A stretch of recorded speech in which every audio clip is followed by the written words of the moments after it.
आपल्या सगळ्यांचं स्वागत माझाची संवाद यात्रा या विशेष कार्यक्रमात। बीड जिल्ह्यातल्या लोळतगावमध्ये माझाची संवाद यात्रा पोहोचलेली आहे। 3 वर्षांच्या दुष्काळानंतर खरं तर यंदा पीक चांगलं आलं, परंतु अवकाळी पावसानं हातातोंडाशी आलेलं पीक हिरावून घेतलं। त्यामुळे शेतकऱ्यांवरचा कर्जाचा डोंगर कसा कमी होणार असा प्रश्न शेतकऱ्यांनाच पडलाय आणि याच विषयी शेतकऱ्यांशी बातचीत केलेली आहे आमचे प्रतिनिधी गोविंद शेळके यांनी।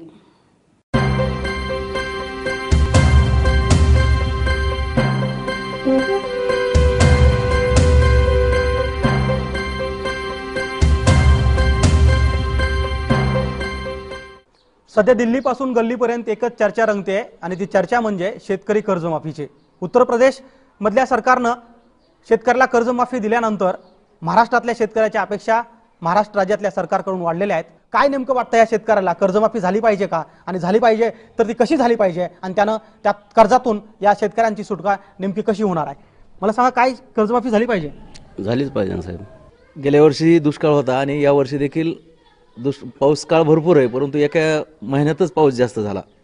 जर प्रत्येक महिन्यामध्ये ठराविक काळात जर व्यवस्थित पाऊस जर पडला तर व्यवस्थित उत्पन्न वाढ होतं, परंतु यावर्षी जरी म्हणले असले पाऊस काळ चांगला राहिला तरी पण एका विशिष्ट महिन्यामध्ये जास्त पाऊस अतिवृष्टी झाली आणि त्यामध्ये पण भरपूर शेतकऱ्यांचं नुकसान झालेलं आहे। मला सांगा, तुमच्याकडे एकूण जमीन किती आहे? 25 एकर। बरं, कर्ज किती आहे? कर्ज आहे 4-5 लाख। बरं, मग उत्पन्न निघतं ह्या जमिनीमध्ये? उत्पन्न एवढं नाही निघत। दोन वर्ष तर झालंय, दुष्काळात होता, त्यातून कर्ज फिटले नाहीत, काही नाहीत। यंदा जरा बरं आहे, तर पाऊस जास्त पडल्यामुळं पीक बरोबर आलेलं नाही। बरं, मग आता कर्जमाफी झाली तर काय, किती फायदा होऊ शकतो तुमचा? कर्ज झालं काय माफी? कर्जमाफीच होत नाही, करीतच नाही सरकार। जर कर्जमाफी झाली तर शेतकऱ्याला रिलीफ भेटू शकते। कारण काय असतं की डोक्यावर वजा असते, घरामध्ये लेकरांचं लग्न करायचं असते, मुलांना शिकवायचं असते, हे खूप मोठे प्रश्न कुटुंब प्रमुखाला असतात। आणि जर त्या शेतकऱ्याचं कर्ज माफ नाही झालं तर त्याला तुम्ही बघतात मराठवाड्यामध्ये, विदर्भामध्ये, महाराष्ट्रात अनेक ठिकाणी त्याला टेन्शनमध्ये येतो आणि आत्महत्या करण्यापर्यंत त्याची मजल जाते आणि त्याच्यामुळे त्याचं कुटुंब उघड्यावर पडतं।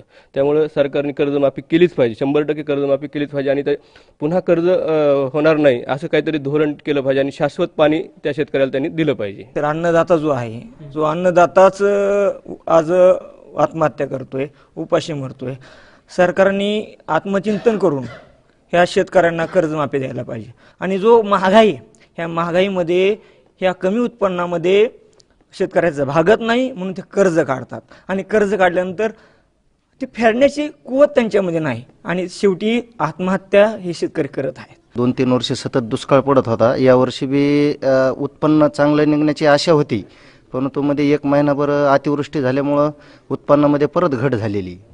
पण केवळ कर्जमाफी करून शेतकऱ्याचे प्रश्न सुटणार आहे का? 100% सुटतील ना, कारण की तो पहिलं कर्ज माफ झाल्यानंतर ते भरण्याचं तर त्याला गरज लागणार नाही आणि नवीन कर्ज भेटल्याच्या नंतर त्याच्यामधून त्याचा संसार आणि शेतीसाठी तो त्याचा उपयोग करून, मुलांच्या शिक्षणासाठी उपयोग करून ते नवीन उभारणी करू शकतो। यंदा मी कर्ज फिरून बैल विकले स्वतः। काय केलं? बैल विकून दिले ना पैसे, मग ह्या बी भरणावाल्याचे। अच्छा, मग इथून पुढे जर येणार सीझन तुम्हाला करायचं आता पूर्ण याजाने काढावं लागते बैल घ्यायला।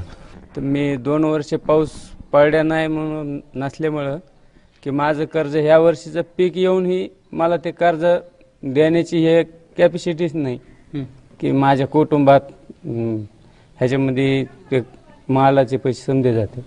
काय होतं नेमकं? आता यावर्षी पाऊस चांगला पडला होता, उत्पन्न चांगलं आलं होतं, मग यातनं 2 पैसे कर्जामध्ये फेडले जाऊ शकतात? खाजगी कर्ज आमच्याकडे गावात ब्या भरण्यासाठी हे घेतल्या जातं, त्याच्यामुळे तिकडचं कर्ज आम्ही फेडू शकत नाही। काय झालेलं आहे की 2-3 वर्ष पाऊस नव्हता, पाऊस नसल्यामुळं फार बिकट शेतकऱ्याची परिस्थिती झाली आणि कर्ज जर सरकारने माफ केलं तर व्यवस्थित जीवन जगू शकतो। मला शेती 3.5 एकर आणि कर्ज किती आहे? कर्ज माझ्याकडे 2 लाख रुपये।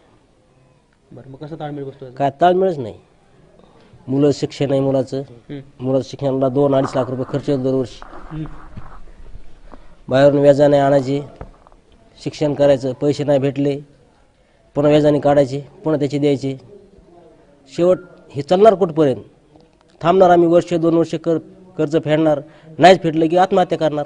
यावर्षी पाऊस चांगला झाला, मला वाटलं काहीतरी होईल यावर्षी प्रगती, तर यावर्षी बी काही भावामुळे काय प्रगती झाली नाही। ही आर्थिक मेळ बसतो का दोन्ही खर्चाचा आणि उत्पन्नाचा? आर्थिक मेळ तर बसत नाही ना. मेळ बसल्यावर मग काय गरज आहे? मेळ बसला तर सरकारला काहीच मागायची गरज नाही ना. तर आता हे 2 वर्ष झालं आम्ही पीक कर्ज घेतोय. त्या पीक कर्ज काय आणखीन फिटलं नाही, तो वाढतच चाललंय ते. आता पुढे पेरणीसाठी घ्यायचं असेल तर मग आता पेरणीसाठी काहीतरी करावं लागेल ना. आता सोनं नाणं तर काही बायकाच्या गळ्यात नाही मोडायला. मग इथून पुढे आता काहीतरी आम्हाला जमीन विकावं लागेल, नाहीतर काहीतरी करावं लागेल. दिलं कोणी तर कुणाच तरी दारात जावं लागेल पैसे मागायला. आज माल घेऊन जावं तर त्याला भाव नाही. आता काही लोकांनी आमच्याकडे 15 दिवस 1 महिना तुरी पडल्या होत्या. काही लोकांच्या चोरी गेल्या त्याच्यामध्ये. काय करतात ते शेतकऱ्याचं? बरं कुठं आडा बी जात नाही त्यांच्यापर्यंत. एवढी परिस्थिती बिकट आहे शेतकऱ्याची. सरकार ऐकतं का म्हणणं सर? लोक काय ऐकू शकत नाही. त्यांच्यातच भांडणं सुरू होते. आपले काय ऐकणार आहेत ते?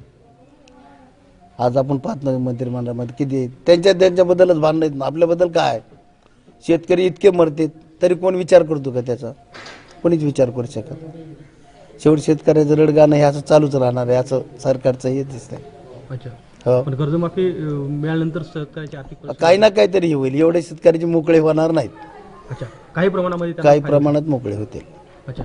ही खरं तर परिस्थिती आहे की शेतकऱ्याची आर्थिक परिस्थिती ही नाजूक आहे आणि त्यामुळं 7/12 जोपर्यंत कोरा होणार नाही आहे तोपर्यंत शेतकरी या आर्थिक कचाट्यातून बाहेर येणार नाही आहे.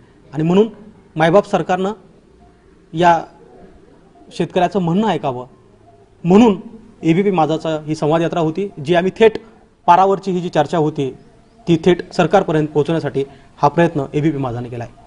कॅमेरामन प्रमोद जोशीसह गोविंद शेळके, एबीपी माझा, लोळदगाव, बीड.